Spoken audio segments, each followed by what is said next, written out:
Hi everyone. Okay, today I'm going to talk about being in the flow state and what being in the flow state actually means, and giving you some examples of being in the flow state and some of the things that can actually pull us away from the flow state. So, for anyone who doesn't know me, my name is Eileen Burns. I'm a soul empowerment coach. I'm also a stress management expert, a healer, and a spiritual business strategist. And one of the things that I know in my own life, when I'm in a state of flow, things feel easy a lot of the time. But even when challenges come up, when I'm in a state of flow, I don't get over attached, and things that maybe I don't really want to happen, I'm not in that really, how could you say, deep state of resistance. Because when we're in resistance of something, when something presents itself that we don't like, if we get into a state of resistance, and I'll give you some examples for resistance, but when we get into a state of resistance, what we're doing is putting ourselves into, in many ways, a state of dis-ease. And if you think about stress, stress comes when we are in resistance to something. Now, if you look at, for example, the survival response and the stress response, there's some aspects of stress that can be motivating and positive. Right? And those are examples of situations where you know that you have to change something to be able to move forward in a healthy way. So if we think about even in an emergency situation, the survival response kicks in when we are faced with a situation that may be a life-threatening situation or a really difficult situation, and maybe to save your own life or prevent yourself or someone else, being in danger, you are called, there's this response in the body to help you, and it pivots you forward into moving maybe fast, or help us. I know a sort of situation happened to me many years ago. I had been really, really ill at the time and had a lot of muscle weakness, and no matter what I'd done to push myself at times, I would collapse and had all sorts of problems. But I remember a situation where I had only passed my driving test, and someone on drugs had ran across the road, and he'd actually been hurt by a van that was coming this way and I was going that way, but he ended up in front of me. And the situation, my sister and a friend of mine was in the car, and they all panicked. But what did I do? I climbed over them. Even at the time, I actually had serious mobility issues and had a lot of muscle weakness, and I started to run towards where there was a phone box to phone for an ambulance. But I only got so far, and actually then it was a tripped over my ankle and I collapsed, and I felt it afterwards. But it was an example of sometimes where our body pushes us into a certain state. The problem with most stress states is that we're not in a life-threatening situation. Our brain maybe thinks that certain things are going to happen, and we have all these thoughts: oh, we're going to be late. If you're late for work, oh my God, my boss is going to fire me, or this, people are going to think this, or if, oh, I have to do this, I have to achieve this. These are all based on certain beliefs, and even in relation to what I described, the situation, which was kind of like an emergency situation. It was my belief about something that triggered me to do certain things. Now, there were some things that had surges of adrenaline that helped me do things. You see this when people actually can lift a car. They would normally not be able to do it, but in an emergency situation, they're able to do things that actually far excel their normal capabilities because of what the stress response pushes onto us and what it does to the body. But the reality is we're not meant to be in a state of stress most of the time. It's supposed to be very, very occasionally. But the reality is that most people today are in a state of dis-ease. They are in constant resistance, or they're so busy, so programmed, that they're not in a state of flow. In a state of flow, we are more relaxed, we feel a certain softness, right? In a state of flow, you're more guided by your intuition, you're more guided by synchronicities, you are, I believe, and this is my belief, that you're a clearer channel for, to me, it's God. People might say spirit, universe. But you are also, a channel for the universe, because what you tend to do is, in my opinion, that you actually experience things and can see subtle things and subtle differences, and you attract certain things that are for you, sometimes a lot quicker. Now, sometimes in that state of flow, you'll attract, again, there will be situations that maybe on first perspective, it's something that you think that, no, that shouldn't happen that way, and I don't want it to happen that way.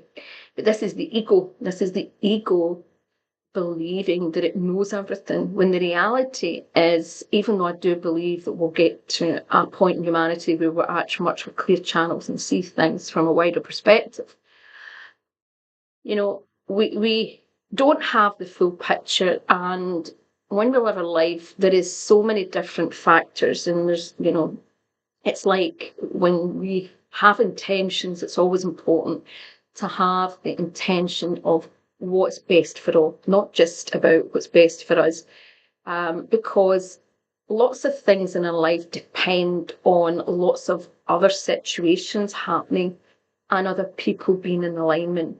And if we wish something in our life, but that is going to interfere in someone else's path or mission or purpose, or have a detrimental effect in some other way, it's not really good. It's just that we don't always see the bigger picture. And I know that there's lots of things happened to me in my life at times that I was in so much resistance, and I caused myself so much more distress and dis-ease, right? But there has also been times in my life where I attracted things that you would think, oh my God, why on earth would you attract that? But guess what? Out of those situations, other things happened that would have never happened, that were so many blessings, and also gave me a sense of wisdom, made me go down a path, or kind of pushed me and almost forced me. And I would say in situations, lots of situations actually more or less nearly forced me into situations. It was almost the universe was saying, well, if you're not going to go down this way, we're going to make you down this way. And this is the reality. When you are in a state of flow, you kind of just know that you're meant to be, and you kind of know sometimes a job that they loved is suddenly taken away from them, or then they think, but they trust, because they know that even though they were maybe slightly attached to something, they realise that there's something being cleared away. And one of the things, we're seeing this with a lot of people right now. I know, even for me included, there's a lot of things in my business that just feels as if they're ready to be let go of, and things are changing in a way, and it's almost like you can feel that as you're moving, there's something else really shifting and changing. But when we're in situations where it's like the unknown, right, where we don't really know what's next, or we don't feel we have control, this is where fear can come in. But fear is really basic. When we try and control something, that's what it is. Control is basically just us trying to control things. And when people think that, when they talk about controlling every aspect of their life or controlling things, I always think these courses that say stress control are really unhelpful, because they give people this illusion that they have to control every area of their life. Of course, there's a difference between making healthy choices and taking healthy actions than actually feeling as if everything in your life has to be controlled. That is like you're like a control freak. You're almost like saying that you're living a regimented life. You're not trusting the universe.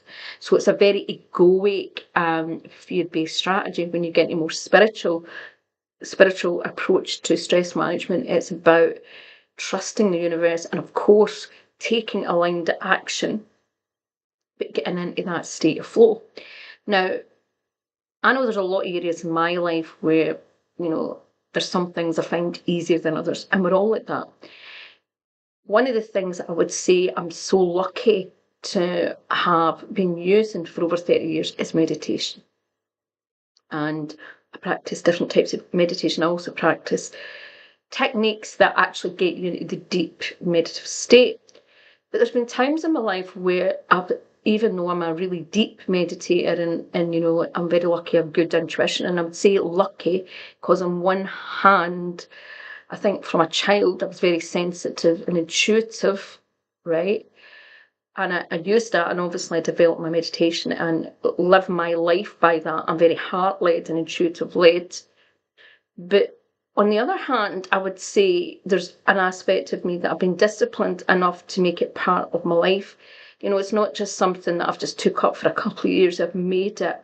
I believed it as if I was going, in the healing work and the spiritual work, if you're going to do that kind of work, you have to take it really seriously. And on some level, and I don't mean it from a serious way. What I mean is I had a certain amount of discipline, right? It wasn't a hobby, right? But the reality, so meditation, what I'm trying to say is, for me, meditation has meant that a lot of things, there's been easier, but I also have to be honest, there's times in my life where situations where I've just not felt as if I've been achieving as deep states of stillness that I normally would. An example that started happening this year, I had an old, what you would call an old injury that once I'd been getting some alignment work last year. And even though it was the source of a major issue I had in my body, when the alignment was getting sorted, the alignment went too far, and I had a bit of instability in my neck. And I had a big problem trying to stay upright for long. My head would start bobbing about, or it would stay, but also kind of balance issues and some things going on with my vagus nerve that wasn't very good, just to do with the way things were not working or not being in alignment. I think that's the key. And I found it harder to get into deep states of stillness, but also I was having huge problems sleeping with this shaking neck, and every time I moved, it was quite a serious injury. And there was a whole thing about, how we're going to address it and whatever. But anyway, during that period, I found it difficult. But what I have to be honest, like most of us, what was happening there, I was in a state of resistance because I didn't want my neck bobbing about. I was frustrated that it was another thing that was stopping me do certain things, and I had to adapt. And that's an example of, we all have things in life that happen and we go, oh no, right? Not again. And when we surrender to it, sometimes things solve better, but also we'll get big lessons in it. When we try and control it, even trying to fix something, I've learned this the hard way as well, that sometimes even just trying to fix something, even fix when you're ill, fix this, but if you're fixing it from a sense of real control, I need to fix this. You can bring in the energy of resistance where you surrender, where life can bring you surprising things and solutions that you don't expect, right? So I think it's really important to think about your own life. Where are you in a state of flow, right? And where are you in a state of resistance? Because resistance is, it's resistance is where anything is creating tension. Anything is creating conflict, right? Even when you're triggered, that can be, when we're triggered, but we keep being reactive. that reactiveness is coming from because we are annoyed, or we don't want that. We don't, for whatever reason, and it's often related to a belief. And that belief may not be true. What we believe about something, I'm seeing a lot of things at the moment, and it's quite interesting, where people are getting really revved up about certain things at the moment, and they believe that there's going to be certain outcomes, but they have no idea they knowing this in some way, and we all can have this, but they're so revved up about something because of a belief of something and a story they're telling themselves. But a lot of them are telling themselves stories of things that they've read and watched. It's like watching clips, and it's watching propaganda. It's watching media propaganda where people don't watch the full thing or go and do investigate the actual truth of something. But they just take clips, and they just watch clips, and they just watch bits of the news, and they watch bits of that, and they're not actually seeing the whole picture. And it's like in our own life, we're like that. We can go through a situation with a family or a friend, or something happened to us, and we only see this clip, and we see this person through a clip, or we see a situation through a clip, or what we're told by somebody else, and we then have a belief about that, and we start ramming it up, and we get in resistance because we think it should be different. Right? Now, that resistance, when we're in resistance, we try and control things, right? So there's different ways it can show up for some people's life. Some people are OCD. I used to attract a lot of female clients who had a lot of OCD issues, and I have to be honest, OCD is not a problem I have. My friends and my family will tell you I don't have an OCD issue, right? I tend to be one of these people that I can get let's put it this way, I'm not the tidiest person. Sometimes I try to do one thing, and sometimes I go off in tangents, and I don't do things logically. So I'm definitely not OCD, and I'm not someone that has to, there's not the perfection. There's some things I like to do at high quality, but I don't have that perfectionist where everything has to be absolutely perfect, right?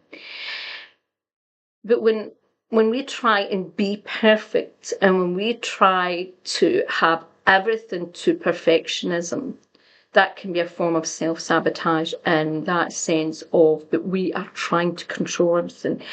If I remember saying, I'll give you an example. I remember when I was a student, moved into this flat with a woman who was a lot older than me, and she had definitely OCD, and literally our ornaments, it was like she would notice it was everything had to be precise. And when you washed the dishes and you were helping her, it was like, honest to goodness, everything had to be precise, like where you put everything. And I just had never, never, I'd never lived like that. I was brought up in a family where I was the oldest of 9. And I would say when we were younger, there was kind of, it was a wee bit regimented with certain things, and you to do things a certain way, whatever, but we're definitely not, there was not that perfectionism, not me, there was not that kind of literally, I remember some of my student friends would come in, and because they could tell by the way everything was in the house. One of my friends was terrible. When I turned my back, he would move an ornament maybe an inch or do things. And that lassie would literally come into the living room and recognise, and she'd be moving it back. Who did that, right? Now that's someone there's something about in their life they're trying to control that aspect. There is something that's fear, it's based on fear. And one of the things about the state of flow helps us move into ease. It helps us move into, it's like a deeper state of clarity and a deeper state of ease, where we're not coming from fear. We're in a natural state that I do believe that humans should be in, right? We're in alignment. Now, there's lots of things that can get us into the flow, like a lot of creative things, like, just painting, drawing, even sometimes reading to a certain extent, going for a walk and just deciding you're just going to go wherever you want to go. You're not planning it. I used to I didn't drive very far, but I used to just love when I was able to drive, just having and just deciding where I'm going to go and just go where my intuition and where I felt guided to go. And I do that a lot in my business because I find it easy to. I was brought up, my mum was very creative. So when I was younger, we were encouraged to be creative and just to do things to get into that creative state. And I would urge you that if you want to start being in more a flow state, is to meditate more and do things that you just feel like doing. And doing things that are creative, like think about water, painting, even some things like baking, cooking now. My friend reminded me something the other day. I just love to throw things in. Again, I don't like to measure things. It's the creative aspect and it's that kind of sense of freedom. But she explained why maybe I'm a better cook than maybe a better than a baker. And as she said, and she really had, she reminded me something, it was quite interesting, she said, well, if you think about it, bakery, it is really, there's more science in it. When you're cooking, you can throw in things to taste, there's a wee bit of adaptation. But when it's baking a cake, you almost have to have the ingredients are certain to get the lightness, the texture and whatever. And I thought, she says it's more like being a scientist, and I thought, and there's more a method to it. And obviously everything has its place, right? In business, for example, there's some aspects that the strategy, particularly when we're still living in the 3D world, or certain things that is kind of going with the rules that are the guidelines. I don't know if it's guidelines, but certain structures. It's almost working within the structures that you have. But if you can't get into the flow, if you can't adapt and be flexible, you can really struggle. And businesses often only succeed really challenging situations, for example, when they can move into the creative flow, right? So think about in your business or your life, where are you tapping into, where are you in the flow, or where are you out of the flow? And also, how could you start approaching your life or even your business, your work, or whatever, in a more creative way? How could you bring that creative spark into it? But creativity comes in all shapes and sizes. Creativity can come in the creative ideas. Creativity can come in just making your marketing, your brand more creative. It can be bringing a creative twist to how you serve your products and services. It can be a creative way how you go and engage with your audience. There's lots of elements to that.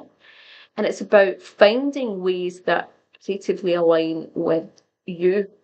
For example, some people are natural writers, some people are natural speakers, some people are great at just creating nice content.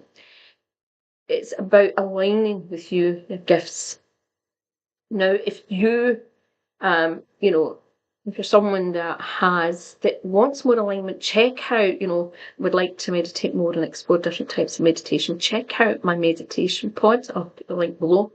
But also I have a webinar tomorrow, and there will be a recording of it for anyone who wants access to it after it. You can just contact me. But I'm doing it's bringing creativity and how to, well, I can't remember the title now, but it's boosting your Christmas income, but it's about creative ways to boost your Christmas income. And it's about approaching your business, and not just for Christmas, but it's about, what I'll be doing is helping people explore different ways that they could bring more creative ways into their business to market their business, or creative solutions that are going to boost their income, not just for Christmas, but for the new year. So this will be a session, it'll be more like an explorative session. I will be also giving out some useful resources, but it will be about helping. Usually these are small groups, so what it means, I can give, as much more individual, or obviously we want to work on it like a collective, but also look at other ways that we help each other to think, right, how can you grow forward? What would be the best way now that you could really bring more a creative slant into things and get into the flow and ease? Because what I'm noticing is, I've seen it in my own business, but I'm also seeing it in a lot of people, is there's a lot of changes, a lot of things that were maybe working for before for people are not working anymore. We're seeing this in some types of marketing, and people, consciousness is changing. The mass aspects of society are changing. It's just some people are more aware of it and can sense it and see it than others. Those who are more acutely aware are seeing the biggest thing play out, and can see beyond what the propaganda is serving. And the reality is that humanity is shifting in consciousness and starting to look at a lot of things that they are buying and what they're doing. You're going to see a massive change in consumerism, where people who wasted a lot of money on superficial things are going to start moving towards more the holistic and spiritual stuff, because they're having to face a lot of truths that are very uncomfortable. And when we can get in the flow as light workers, or people that want to serve others, the more that we can get into the flow, the more that we can be flexible and creative and adaptable, which is part of being in the flow. We help solve things in a better, more healthy way. We bring creative solutions, and we live by example. Because the best thing that we all can do is, I always think the word leader, I don't really like these kind of words, because I think sometimes they're attached to an ego. Even like sometimes people call themselves a spiritual teacher and thing, almost as if, well, we're kind of better than anyone else and things like that. But I think when we're all trying to live our life the best way, and there's some things where we've all got we've got some things just a wee bit more than maybe some people in certain areas in life. When you're trying to help people, one of the best things you can do is lead by example, by you living your life the best way that you can, in the most healthiest way, whatever that means, or the most empowered way, whatever. We all have something to the table.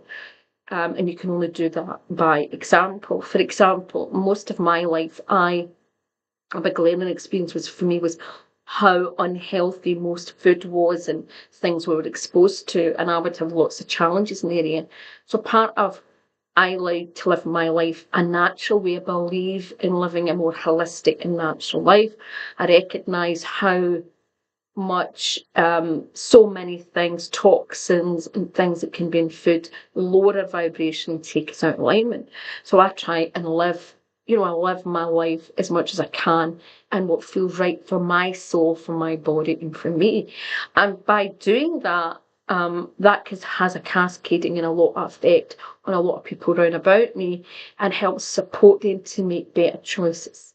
So it's about, when we're in the flow and what's right for us, we actually help other people by just doing that. Because if you're not practicing what you preach, or you're not in the flow, it's very hard for you to support other people or to be an example for other people. So, get in the flow. If you've liked this video, please like, comment, and check out the resources that I mentioned, and my creative course to help boost your Christmas income, the meditation font, and I'll also share some free resources. Have a wonderful day, wonderful week. Bye bye for now.